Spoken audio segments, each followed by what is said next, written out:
started the brand. Yeah, it was my guiding Yeah, principles. exactly. That's It's what not going to be enough to just hang a tag on a business. Hello, everybody. Welcome to yet another episode of Unboxed, the show where we unravel the heart and soul of branding, marketing, technology, and everything else. I have with me on today's episode someone who's built a homegrown beauty brand from scratch.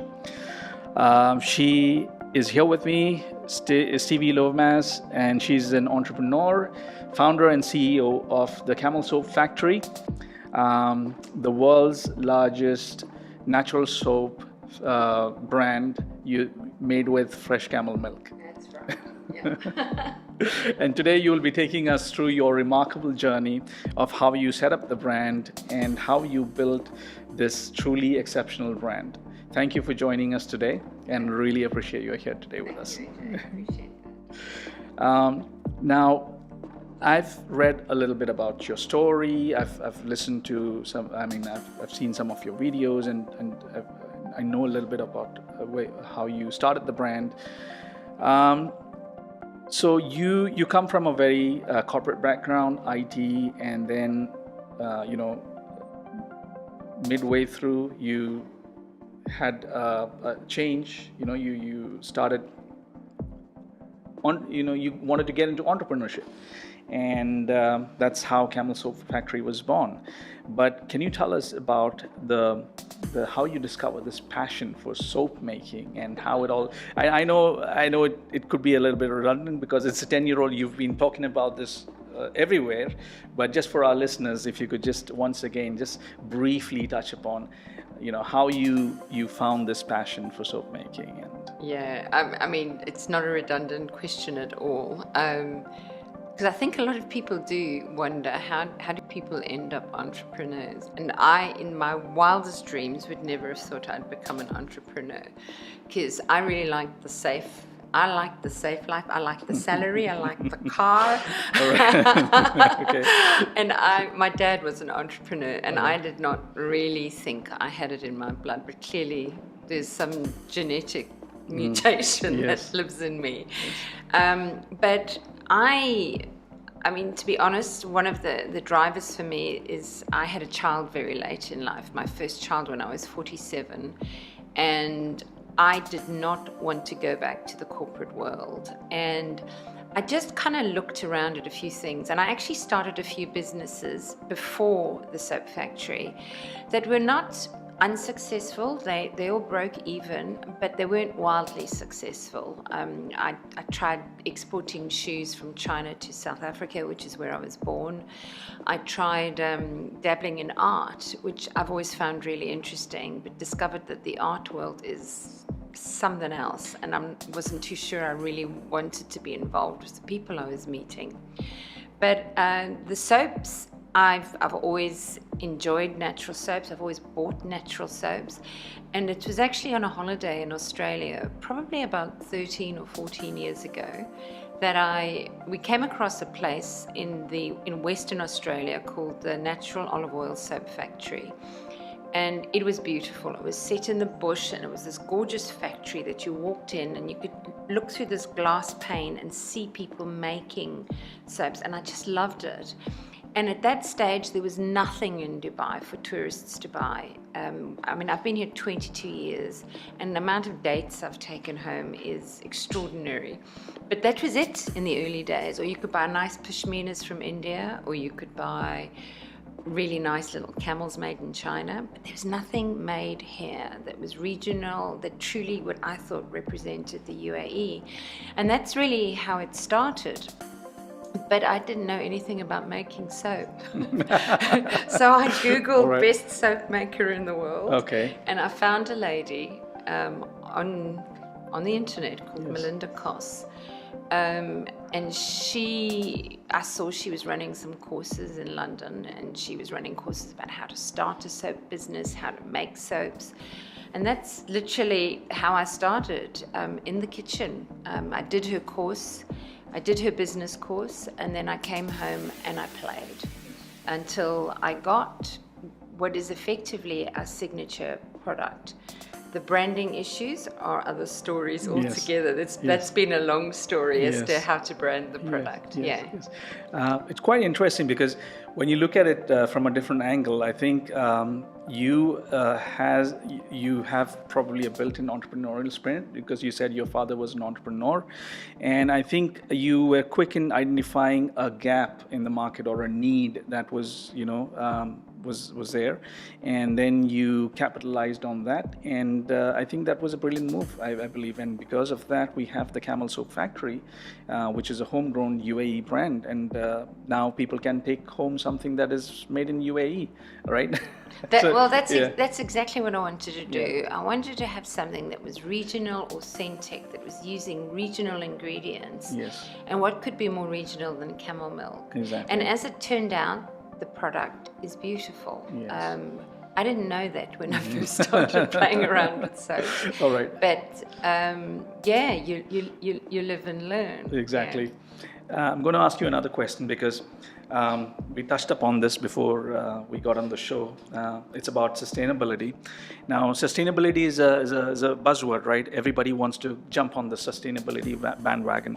So when we talk to our clients, being a branding agency, and we talk to them about their sustainability, some of them say, oh, I like that word, just pop that in, right?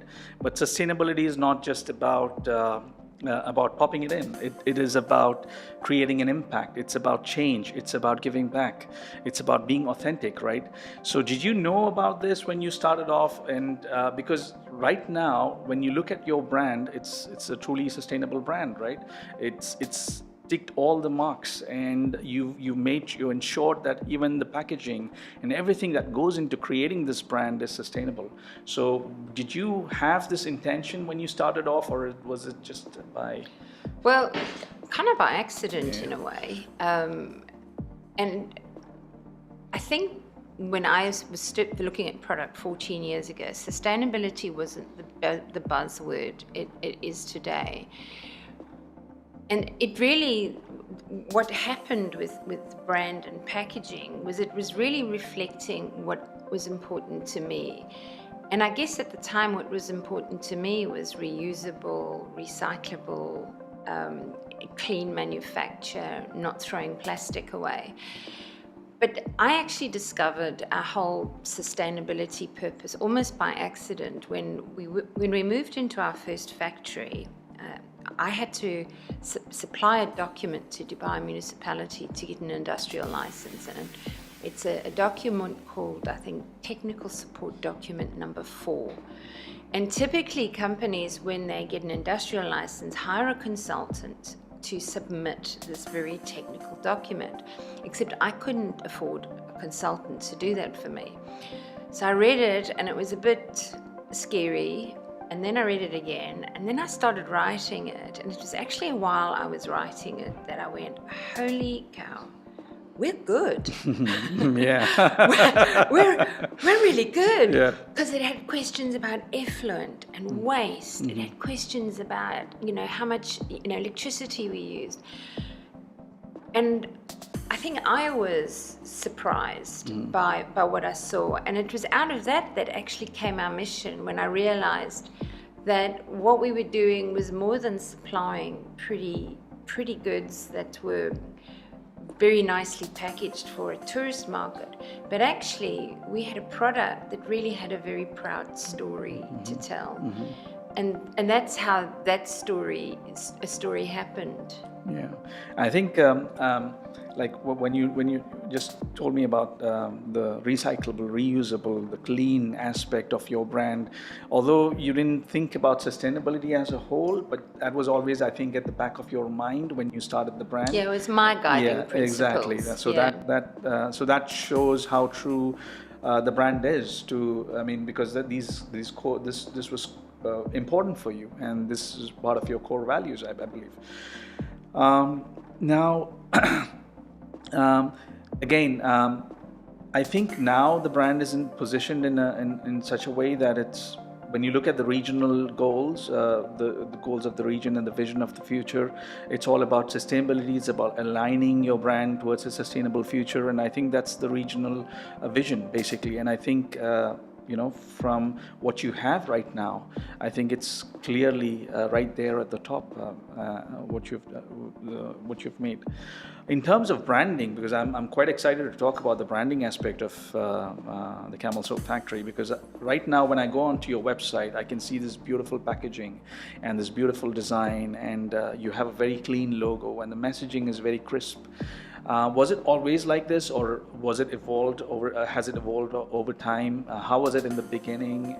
Was it challenging for you to come up, with the designs, with the messaging, with the communication, with the marketing? How did it all evolve? Yeah, that's a really good question, and it is an evolution. I think, when I started the business, I was quite naive about branding and packaging. And I'll tell you a funny story about my first experience about branding and packaging. So I'd made all these beautiful little soaps, and a friend of mine said, well, why don't you come and try sell them at my son's nursery school? We've got a little school fair, and you can see if people want to buy them. So I found a little camel logo on the internet. Big mistake, I discovered afterwards. And I wrapped my soaps up in pretty little coloured tissue paper, and I went to the show, and my stand looked really beautiful. And then somebody in the middle of the evening switched on the sprinkler system. Wow, okay. And I lost all my stock that night. Wow. And I learned quite a lot about packaging, printing, and branding. So after that, I really did have to start thinking about, okay, this is not going to work. I don't want to be wrapping my soaps up in tissue paper. One is that I didn't like the fact that the inks were going into the soaps. We don't use colours. We're really fussy about how we fragrance soaps. So for me, then to wrap it in something that had been artificially dyed, I just felt didn't quite match what I wanted to do. And I literally walked around. I mean, there wasn't much available on Alibaba that one could buy in small quantities then. So I actually walked around Dragon Mart, and I found a little shop who remains one of my biggest suppliers today. Just a little shop. It's a family-run business. The son and daughter run it in Dubai, and the mum and dad run it in China. And they had these beautiful little jute bags. And I thought, that could work. That could be really lovely, because I really liked the fact that they were reusable and recyclable, and that even if you threw them away, they wouldn't have a massive impact. So we moved to that, and at that stage, I'd thrown away the original logo, but I'd gone out. I think I'd used one of the internet platforms to get somebody to design me a logo. I'm trying to remember the name. There was a platform that you could go to, and that it was like a competition. Fiverr? Or? It was like Fiverr, but it was before Fiverr. Okay. Yeah. So basically, you opened up a competition, and whoever got the prize got the prize money. Yes. And I think I had 100 entries, and I got a really cute logo, which was like a camel in a half moon. That was designed for me. And what we did is we printed those on the bags, and then we had a really simple round tag on it saying what sort of soap it was, and giving all the information that we have to do legally. And then we got hit with a massive problem with fraud. Oh, really? I was walking through the souk, and I noticed there were soaps that weren't definitely not mine, selling, that were direct copies on very inferior bags, very bad printing, and not such a great product inside. And I mean, it took me quite by surprise, and I realized that, we'd got the logo and paid somebody to do that. But what we hadn't done is we hadn't really thought about, how does this brand evolve, and how do we protect this brand in a way that we can grow it without having issues with fraud and trademark. So, I mean, the story has a good ending in that I knew who was importing all these fake soaps, and I knew where they were importing them from. And I happened to go into the DED on the first day of a guy taking over his new job in the trademark section. And he said, "Let us raid." Right. And I said, "Really?" And he said, "Wednesday." Yeah. And they raided. All right, okay. And this guy, who shall remain nameless, I think Right. had 30 stores, and each of them was fined 50,000 Wow, dirhams okay. for selling fake product. All right. And he was really angry at me and said, "But everybody copies me. Why can't I copy you?" Exactly, No. exactly. Anyway, I think what I learned out of that is that actually, if we were going to grow, we needed to invest more heavily in brand. And we actually used an agency at that point who we went through the challenges and what we were trying to achieve. And one of the key things for us is that we needed packaging that remained sustainable and beautiful, but was harder to copy. Which is when we moved from printing on a bag to getting a beautiful handcrafted label, which actually looks very elegant.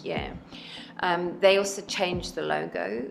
It's not a million miles away from the original one, but it's very definitely ours. The new line mark that we use, and it's become very recognizable as our brand. And they did a couple of other things that were really interesting. Is they created a set of patterns based on very old traditional Arabic styles and patterns, and adapted it in our colors and modernized it, which became effectively patterns that we could use. So if we put a box wrapped in this pattern without our logo, people will still know that it's our brand. All right, okay. So it was very clever, and we've really stuck with that since then. And it's certainly dealt with the counterfeit problems, and it's been very effective. But we now find ourselves in a situation, and this is really interesting since COVID, where we've had to bring out a completely different set of products that aren't really what I would call gifting for tourists. And we've learned some really hard lessons on branding, is that everybody wants to buy the brand they know, and when you bring in a new brand and you think you're being really clever, actually it doesn't work like that. So I'd say we're still in a process of evolution, and we now know that these new products, we're probably going to have to rebrand those away from our original products. So it's been a really interesting journey.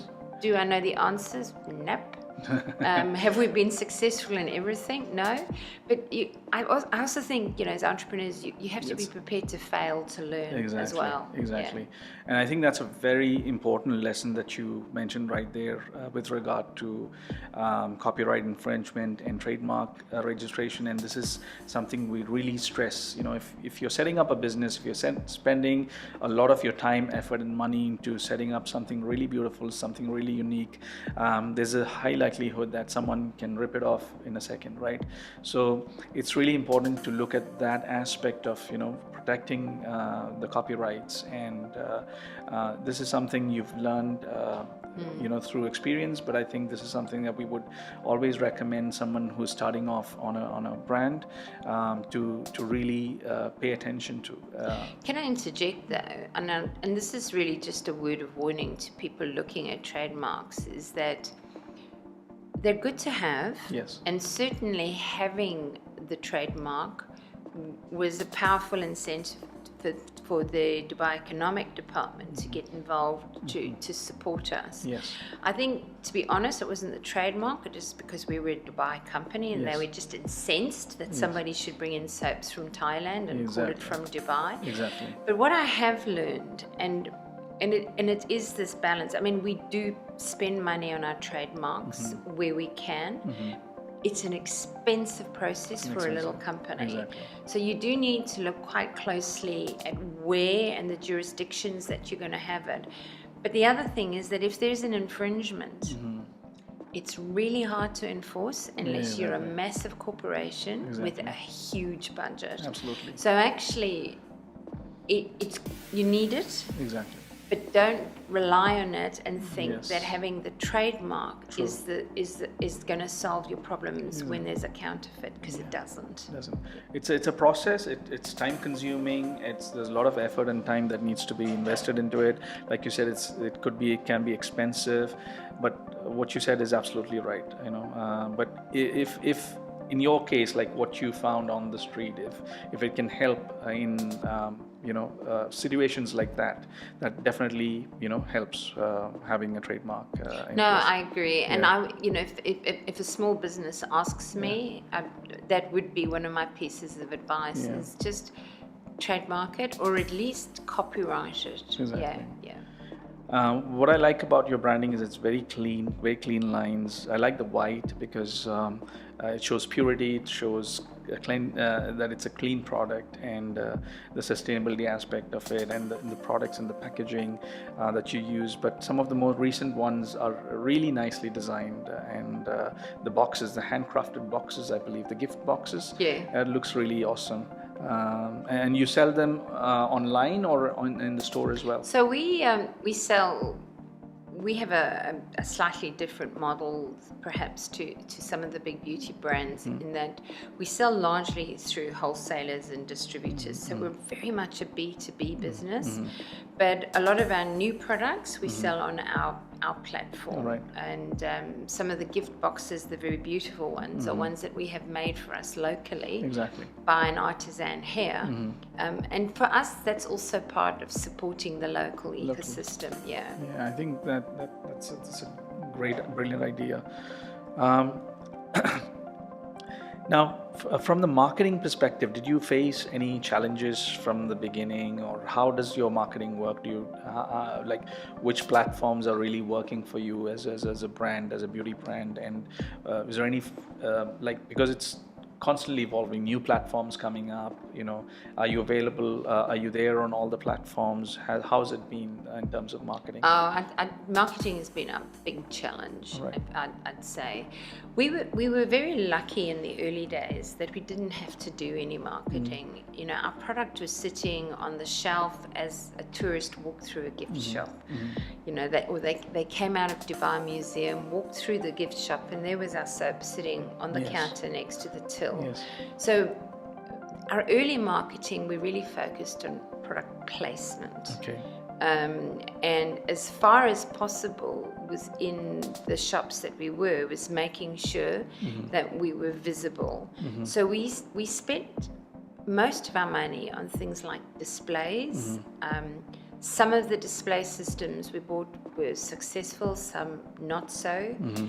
We discovered that really high traffic areas, you can't even put reinforced cardboard stands. Exactly. You really need very strong stands to withstand the traffic and the use. Exactly. So that was in the early days, and we also had very strong word of mouth. So we knew that our wholesalers had networks of influencers, and they were largely going back to China. I'd say 60% of our product was going back to China at that point, who had a massive influencer network, who were doing the way they sell them in China, sort of online sales, buy this.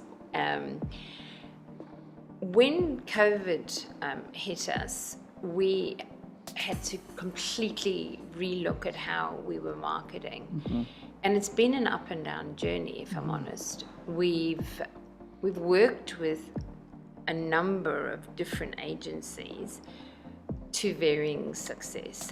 I think what we've discovered is you can't do it in-house. Exactly. Digital marketing and social platforms, and you need really specific skills. Exactly. But unfortunately, I think a lot of the agencies don't have the depth of talent really to be able to advise. Exactly. So I'm not sure we've found a good solution yet, but we're trying to explore different avenues all the time to see if we can find a formula that really works. So we're hoping to start working with one of the big celebrity platforms and we think that might be very effective for some of our products like our creams. True. What we say in branding is like essentially if you have the direction set in terms of the strategy and in terms of the vision for the brand and the communication and the key message and the communication framework as a whole, irrespective of who you work with, I know the challenges that you're facing, and this is some of the challenges, similar challenges our clients are facing on a day-to-day basis, where most of the marketing agencies, are pretty much startups. They don't have the real experience or exposure of doing or managing brands like yours. And what happens is we end up spending a lot of time, money and effort, and the brand gets diluted. I'm not specifically talking about your brand, in general, because the messaging is incorrect, or there's no consistency in the messaging, and there's no unified brand experience built around the brand. So this is something that we always try to educate our clients or people who walk in, that we need to build a unified and consistent brand experience. No matter what campaign you're running, it should all tie in to your brand. It should be aligned to your brand. Otherwise, you're going to have a different experience. You're going to create something new. It may be exciting, it may be beautiful, but at the end of the day, it's going to dilute your brand. There's no consistency in the messaging. So this is something that we always tell our clients as well. And I think I've read somewhere, right? I think your initial products were targeted towards tourists, and I think you have this line, taking home a memory of Arabia. What does this actually mean? Is it the ingredients that goes into making the soaps? And I think from a product line perspective, you've moved away from handmade soaps into different product categories right now. And you have face care, skin care, hand care, hair care as hair well. care. Oh, right, okay. So you launched the shampoo?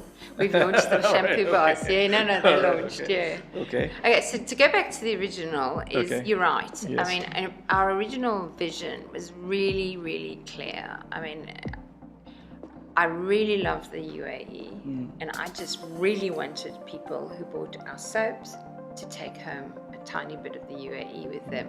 And I know it worked because people used to send us emails from places like Finland and Canada going, I've just got home, my holiday's ended, but I've just used your soap, thank you. Wow. Okay. So that was amazing. So that's branding to me at its best, that people felt they were these stories, buying, right? Yeah, they were buying their 2 weeks, they were buying their memories and taking them home with them. Yeah, what's changed is and that was COVID, is that we really needed to move away from tourism and gifting to consumer products, CPG, FMCG. I'm not sure you'd call them FMCG, more CPG probably. Right. Okay. And so we've really focused on developing products that form part of our ethos, using really good natural ingredients, trying to keep chemicals as low as possible. I mean, obviously, if you develop a cream, you have to put in a preservative. Yes. But there are extremes. There's very, very effective natural ones, and you can go to the very, very effective not natural ones. Yes. And we've learned a few lessons on the way, in that your packaging actually has to take into account how you've preserved product, how you've emulsified it, how you're going to be transporting it. So all of that affects the design and what you do. True. So we've actually had probably 3 iterations of product design for our creams, at least 4 iterations for our milled soaps. But I think we've finally got to a point now where we've just brought out a solid hair care range that we feel actually the brand is looks like one now. On the shelves it looks lovely, and we've had really lovely feedback. People know it's our product. And they love the branding, but it's been an evolution. True. That's a very good point that you made there. And being a sustainable brand, I don't think people realize how much challenging it is to get a product out there. There's so many challenges at every level. We're working with a sustainable beauty brand, luxury sustainable beauty brand, and the founder, we worked with the brand. We've actually worked on the strategy. We've developed the brand. It's an e-commerce platform as well. So what she says is that, like you mentioned, like you rightly mentioned right now, is that every step of the way there are challenges, because it's not just about building a product for the mass market, the transportation, and especially when it comes to beauty, there's a range. I mean, you cannot create a beauty product without some level of, it's about how much you put into, how careful you are in making sure that the product is clean and so on. So I can feel what you're saying right now. There's another issue though, Yeah. and that is, and we've really discovered this the hard way. So I'm very committed to bar products. The reason I really like hard soaps is because I really dislike liquid soaps. I dislike the plastic that they're shipped in. I dislike the fact that they're shipping water around the world, because those products are 90% water. And I dislike the fact that the plastic's clogging up our oceans. So one of the things I really, really wanted to do is bring out, beyond our soaps, a range of solid hair care bars. And these were going to be, eco-friendly, made with beautiful natural ingredients. We've got gorgeous regional ingredients in them. They're sustainable, they're carefully manufactured. But nobody in this region cares. Unfortunately. So Yeah. you're right, sustainability is part of what the Greater Dubai is looking to create a society, I guess, that's sustainable. Our issue really lies with the fact that the consumer, particularly in this part of the world, Educated or not? is still not aware. And I went to a market about 3 months ago with the lady who runs our social media, and it was really to allow us to put our product. We've just released this hair care product. We wanted to hand out samples. We wanted to speak to people. And not a single person said, it's really nice to use a bar because there's no plastic in the ocean. Everyone said, what's it going to do to my scalp? Is my hair going to look better? Okay. So there is a gap. Exactly. There is a gap. And I think our marketing and branding needs to recognize that as well.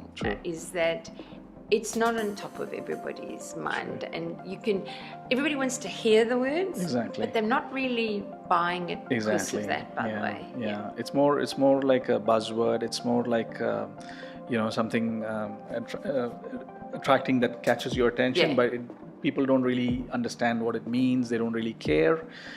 There's a lot of education and awareness that needs to be built behind the scene around it.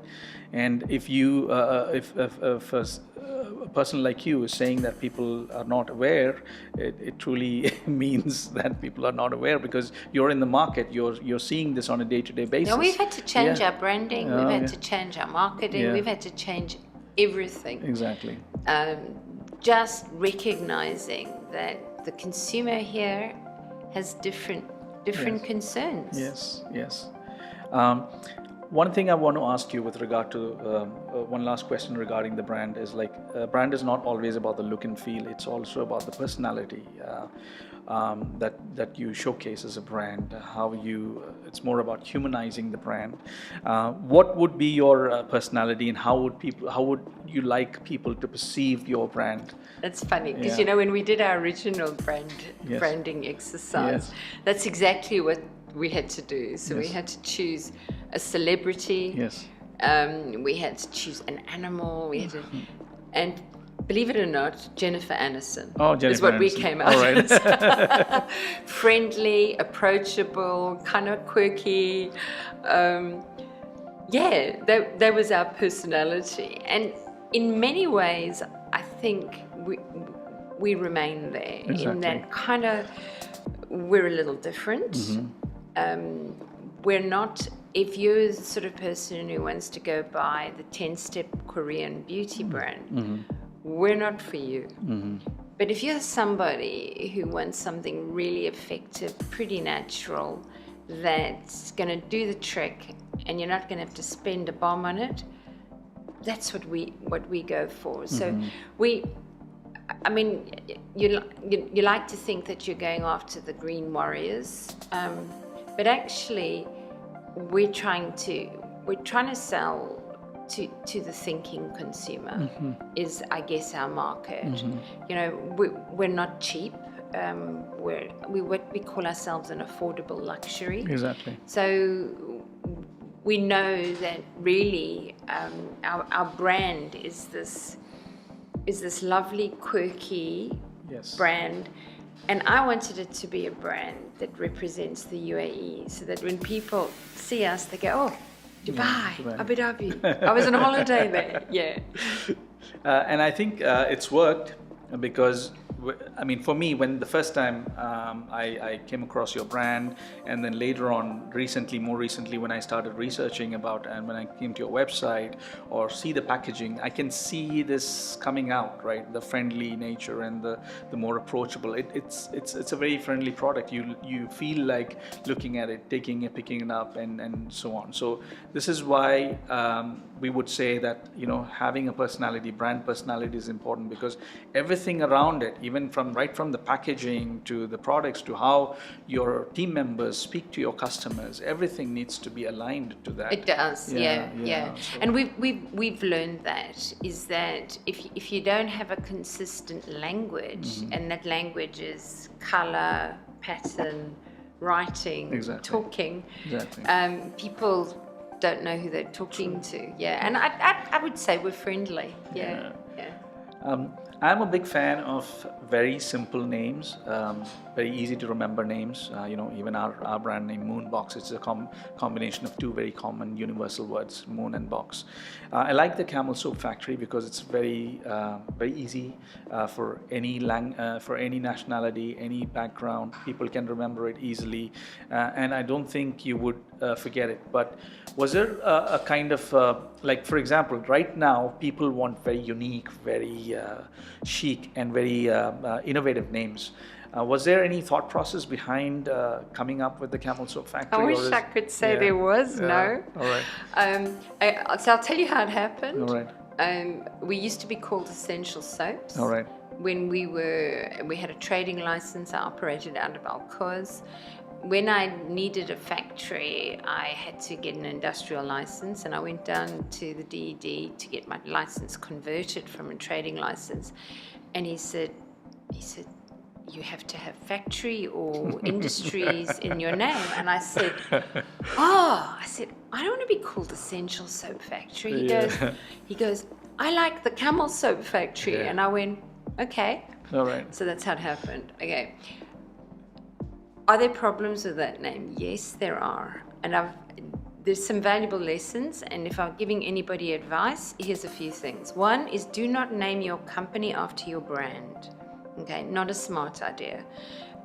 Because for us now to take and create new brands is really hard, and it is going to be a challenge. And at some point, we are going to have to sit down and look really closely and either hive off the brand and create a different factory name. Exactly. Or we're going to have to do something more drastic. So you're right. It's quirky, it's catchy, it's lovely. The other thing, the word factory has, depending on your culture and where you come from, factory has different connotations. Exactly. Factory for me has connotations of good, honest work, made, raw, manufacturing, raw, natural. True. It does not mean that to everybody. Everybody else. And so I think it works really well with a gifting product. I'm not entirely sure it works that well with an FMCG product. Exactly. But watch the space. We'll have to see what happens. Thank you for bringing that up. This is something that we always, talk to our clients when it comes to brand naming.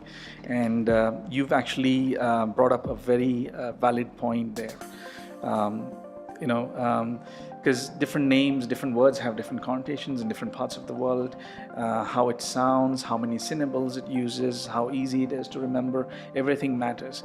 But the fact that you've used the camel ties in with this region. Factory, like you said, you may have challenges when you branch out or look at different product lines.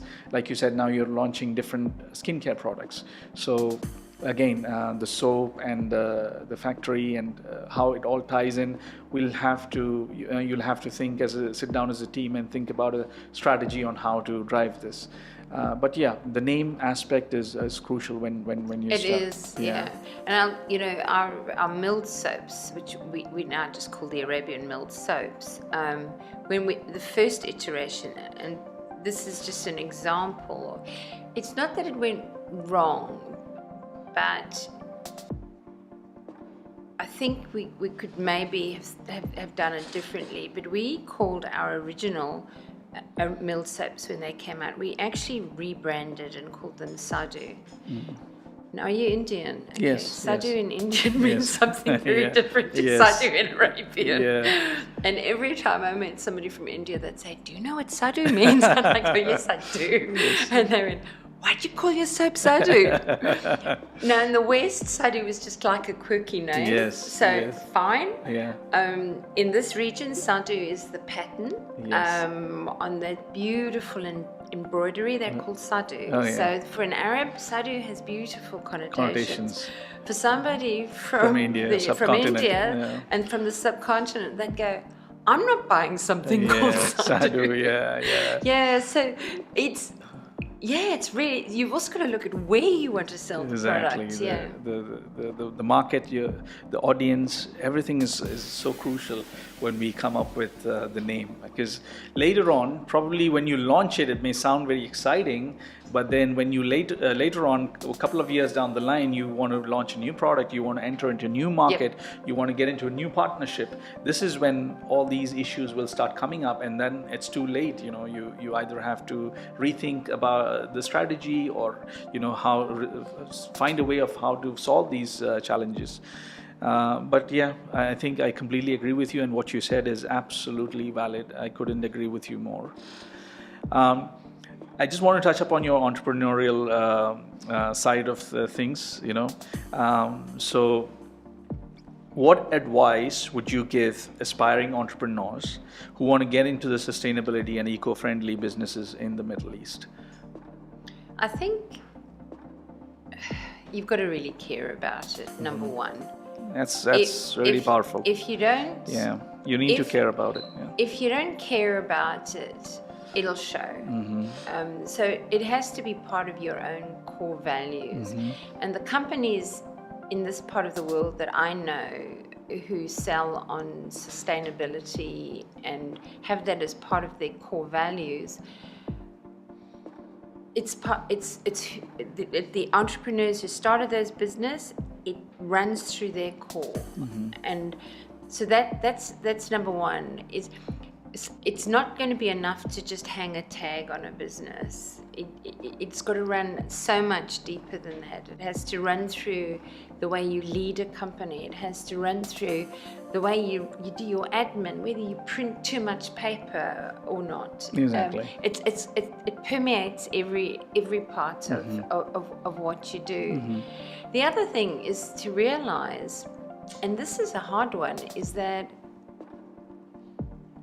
being earth friendly is a little bit more expensive than not. Mm-hmm. And it's very tempting to start something with all good intentions and then realizing, oh my God, the packaging is going to cost me 30% more. Exactly. If I stick to... So you have to learn to stick to your guns, but part of that is consumer awareness, is that if you want all of this, you have to change attitudes towards how much people pay for things and perhaps how long they use things for. True. One final question. In one of your earlier interviews, I noticed that you talked about persistence being an entrepreneur, how hard it is. I mean, how important it is to push and get what you want. And this is what being a father, I tell my daughter all the time.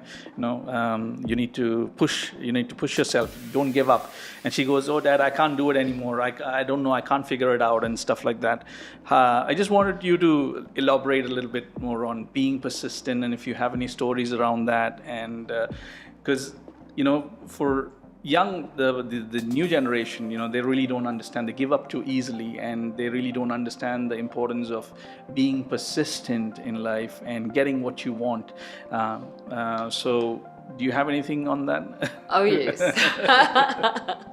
And I think if you ask anybody, how would you categorize Stevie, they'll say, God, she's a persistent woman. This company would never have been if I hadn't have been persistent. And right from the early days, I knew what I wanted to do. I had a very clear plan in my head. I knew what I wanted to create.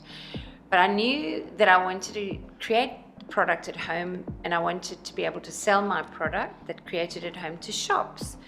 And DM were like, oh, no, we don't give licenses to expats at home, only Emiratis. And I was persistent. I went to every networking meeting around Dubai. I asked everybody I spoke to, I said, here's my problem. And I finally met a Saudi woman after about 9 months of really going around the houses. And she went, I can do this for you. And she did. She got me my license, and I was the first expat woman to get a license to manufacture at home. Wow. To sell into retail. All right. So there's another first, yeah. Yeah. Well, it's not so much the first as for me, I just feel is that there's always going to be naysayers around you, and please tell your daughter from me. Yeah. It doesn't matter if people think you're an annoying woman or an annoying girl. Sometimes just go with what's inside of you. And sometimes you do have to just believe in what you're doing, and you've got to push it. Sure. Push it. Sure. Yeah. I hope my daughter listens to you, because she definitely doesn't listen to me. So she's going to listen to this message, and I'm sure she's going to draw some inspiration. One last thing I want to ask you is, again, for young entrepreneurs or the new generation, about mentorship. Why it is so important? Because I think that has changed the way you look at things. Absolutely. Yeah. So. Yeah. No, I totally believe in mentors and coaches. Since the very beginning, have paid somebody to help me in one way or the other. Also in my corporate life, I was really lucky to be mentored. I always managed to latch on to a person more senior than me who mentored me and kind of dragged me up through the ranks and taught me. And when I went into entrepreneurship, it's lonely. I mean, it's a lonely business when you're kind of sorting out your books and you're working out, am I actually going to be able to pay staff this month? Am I going to have enough money to get rent? It's a lonely business. Mentors and coaches are different, but they're both, for me, both essential. So my very first coach who coached me on how to make soaps was Melinda. She became my mentor, and I used to speak to her. She lives in France. I used to have a call with her once a month where I could just pour out all my issues, discuss them really openly, and she just gave me all her long years of advice. She'd been through everything herself, and actually having a mentor just helps you back away and assess where you are. Exactly. The beauty of coaching is that, and I'll give you a really good example, in the really early days, we were doing all right. It's probably 2017. We just moved into industrial premises in Al-Quoz. We had a little factory, we're doing really well. I had a lot of stock on my shelves. And I went to a talk on growing your business. And I happened to meet a coach there, and I discovered he coached small business. And I said, would you mind coming into our business just for 3 months and we'll extend it? Anyway, he ended up being with us for 18 months. But he revolutionized my business because he made me think about things differently. So I'd been, concerned about costs, and we hadn't had a driver, and myself and my nephew were still driving and delivering, and he kind of ran the numbers for me and said, Steve, if you get a driver, it'll cost you this. How much business do you think you and Matthew can generate if you step away and start working on sales? And we tripled our business the next month after we got a driver. Wow. And that's when I knew this is why coaching is so important, because they help you step back from the business. Bird's eye view. And give you a bird's eye view and give you tools and mechanisms. Mentorship's a little different. I see mentorship as almost it's kind of like your best friend in business, your honest guide to allow you to share ideas, bounce ideas. And I've always found it critical, to be honest. I think, like from what you said, like young entrepreneurs or the new generation, they need to be more open and accepting of ideas, And help. Yeah, help, exactly, because experience counts, and that's really lovely. Yeah. Because I wanted to touch upon these two things about persistence and mentorship for the youngsters, because this is something that they don't really focus on, and they don't really understand the importance of. I think I have a lot more questions to ask you, Stevie, but I think we're run out of time, I guess. We will definitely catch up. We'll get you on another episode, if you're willing to come down, and we want to talk a lot more things. But thank you for spending time with us and sharing your experiences and your stories with us. It was really awesome and wonderful to have you. It's been my pleasure. Thank you. Thank for you so having much. me. Thank Okay. you. Thank All you. right. So guys, that's it. This wraps up the episode of Unboxed. We are available on all major platforms, Apple, Spotify, and we are also available on our Moonbox YouTube channel. See you there. See you in the next episode.